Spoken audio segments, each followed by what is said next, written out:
Oi, eu sou o professor Daniel. Sou formado em Física e Matemática com mestrado em Ensino de Física. Criei esse canal para ajudar as pessoas a entenderem melhor essa matéria. Espero que eu possa te ajudar. Seja muito bem-vindo.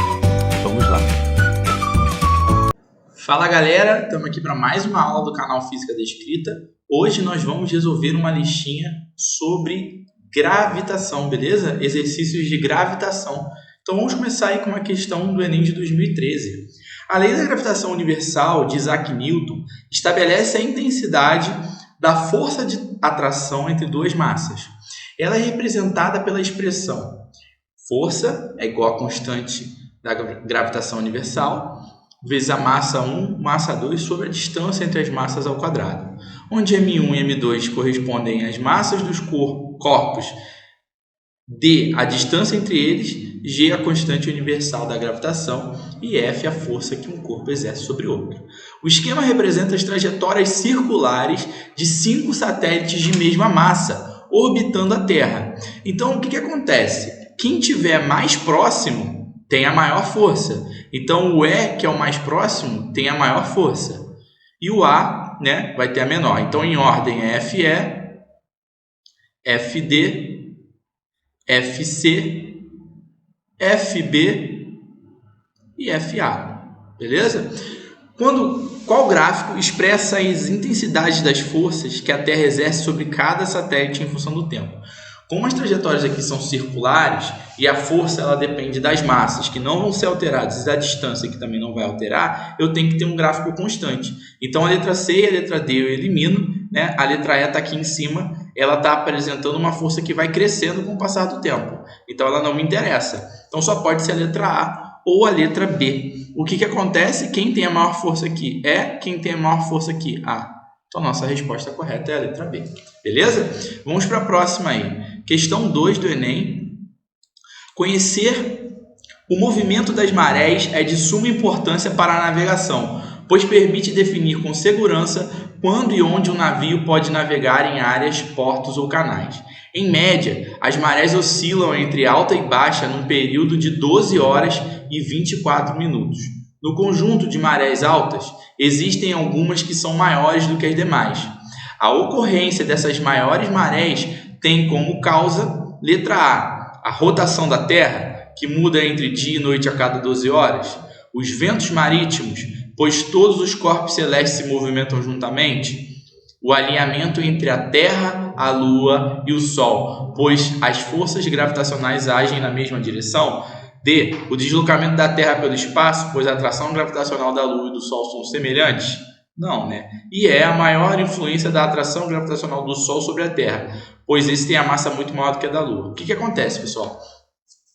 As marés vão oscilar, né, em alta e baixa, mas tem a maré que é mais alta do que todas as outras. É quando a Lua e o Sol estão alinhados com a Terra, porque você vai ter Terra, Lua e Sol.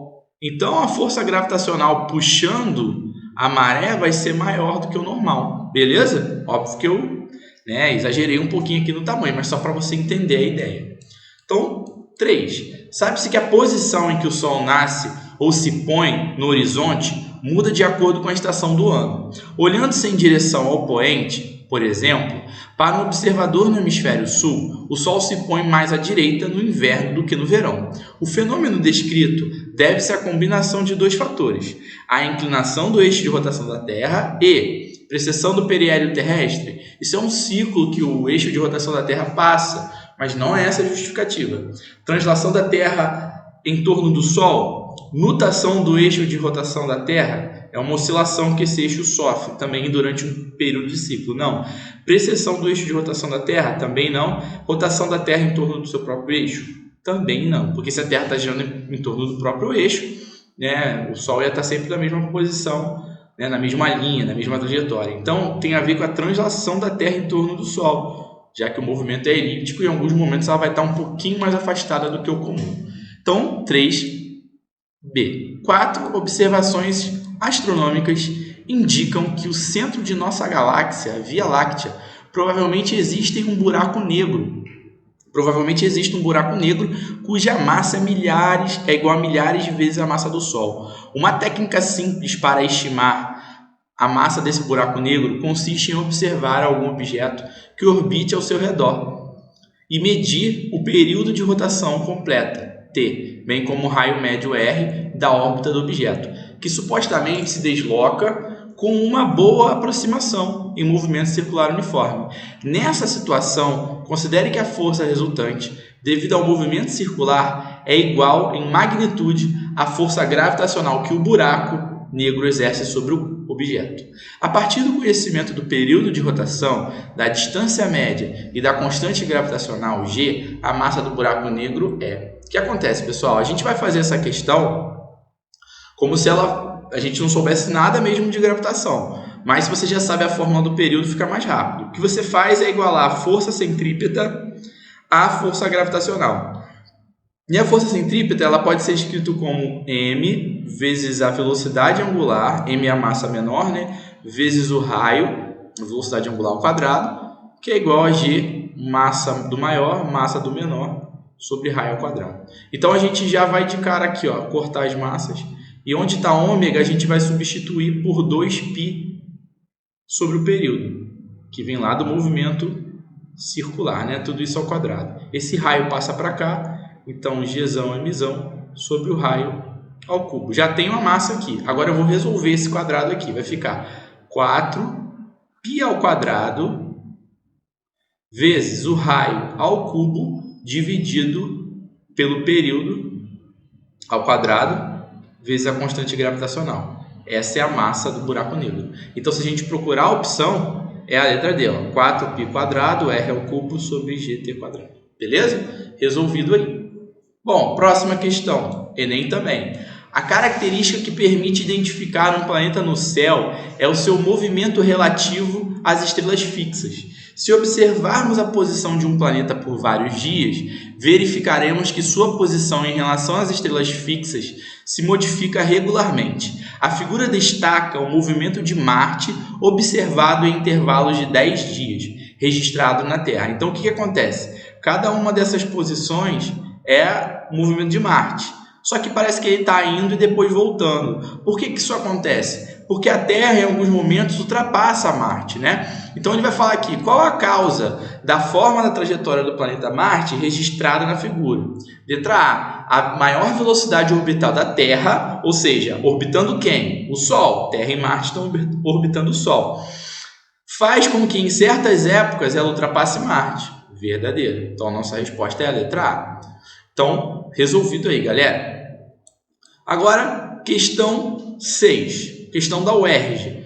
Considere a existência de um planeta homogêneo, situado em uma galáxia distante, e as informações sobre seus satélites apresentadas na tabela. Então, tem o raio da órbita e a velocidade orbital. Sabe-se que o movimento de x e y ocorre exclusivamente sob a ação da força gravitacional do planeta. Isso aqui é importante, né? Essa informação aqui é importante. Determine a razão Vx e Vy. No movimento circular, a força resultante é a centrípeta, que nesse caso, como ele falou, é a força gravitacional. Então, se eu substituir mv ao quadrado sobre o raio, isso vai ser igual a gzão, mzinho sobre o raio ao quadrado. Cortando massa de um lado e massa do outro, R e R, a velocidade, né, ela vai depender do quê? Gzão, mzão sobre R dentro da raiz, todo mundo. Então, Vx sobre Vy nada mais é que o quê? A raiz de Gzão, mzão sobre 9R sobre a raiz de Gzão, mzão sobre 4R. Valores que eu peguei da onde? Da tabela. Bom, agora tem uma propriedade matemática que diz que a razão das raízes pode ser escrita como a raiz da razão. Então, Gzão mzão sobre 9R sobre Gzão mzão sobre 4R. Tá, e daí, Daniel? Você tem aqui uma fração dividida por outra fração. Como é que a gente resolve isso? Repete a primeira e multiplica pelo inverso da segunda. Agora ficou mole, porque ó, cortou, cortou, cortou, cortou. Então, o nosso Vx sobre Vy, ele é, na verdade, quem? A raiz de 4/9, que vai dar o quê? 2/3. Resolvido, então, aí a questão número 6. Questão número 7. A intensidade F da força de atração gravitacional entre o Sol e um planeta é expressa pela seguinte relação. Tá aí a fórmula. Dados raio, constante gravitacional, π e o tempo de um ano, né? 3 vezes 10⁷ segundos. Admitindo que o movimento orbital dos planetas do Sistema Solar era circular uniforme, estime a massa do Sol. Então vamos lá. Força centrípeta é igual a força gravitacional. Então, com isso, o que a gente vai ter? A gente vai ter o seguinte: mv² sobre o raio igual a gzão, mzão, mzinho sobre r². Cortou massa, cortou raio. A gente sabe que V é ômega R, onde esse ômega eu posso escrever logo como 2πr, tudo isso sobre o período, ao quadrado, igual a gzão, mzão sobre o raio. Beleza? Então, a gente vai ficar com a seguinte conta: 4 vezes π² vezes o raio ao quadrado sobre o período ao quadrado é igual a gzão, mzão sobre o raio. A pergunta é a massa do Sol. Então, vamos isolar a massa do Sol. Massa do Sol, 4πr² r³ sobre gzão vezes o período ao quadrado. É a fórmula que a gente achou na outra conta, né? Então, 4 vezes 3,14 ao quadrado vezes o raio, que ele falou para considerar 1,5 vezes 10 elevado a 11. Então, 1,5 vezes 10 elevado a 11 ao cubo sobre a constante gravitacional, 6,7 vezes 10 a menos 11. Vocês reparam que é uma conta, né, trabalhosa. 6,7 vezes 10 elevado a menos 11 vezes o período, 3 vezes 10⁷. Então, vai ficar aqui 3 vezes 10⁷ ao quadrado. Beleza? Bom, vamos lá então, né? Como ele falou que o π é 3,14, a gente vai ter que fazer essa conta, né? Então, não vai ter jeito. Então, ó, vamos lá. 3,14 ao quadrado vezes 4. 39,44 vezes 1,5 ao cubo. Então, ó, 1,5 ao quadrado vezes 1,5. 3,375 vezes 10 elevado a 33 sobre 6,7 vezes 10 a menos 11 vezes 9 vezes 10 a 14. Beleza. Então, eu vou resolver essa multiplicação aqui de cima. Só multiplicar esse número por 39,44. Vai dar aqui 133,11. Aqui embaixo, a gente vai ficar com 6,7 vezes 9. Então, vamos lá. 6,7 vezes 9. Então, 60,3. Aqui, 10 a 33, com 10 a menos 11, vai dar 10 a 44. Menos 10 a 14, vai ficar 10 elevado a 30. Então, 133,11 dividido por 60,3. Então, a massa do Sol é de aproximadamente 2,21 vezes 10 a 30 kg. Resolvida aí, então, a questão, galera. Valeu, galera. Obrigado pela participação. Espero ter ajudado vocês. Se inscrevam aí no canal, acessem outros vídeos e sigam a gente no Instagram também, @física_descrita. Valeu!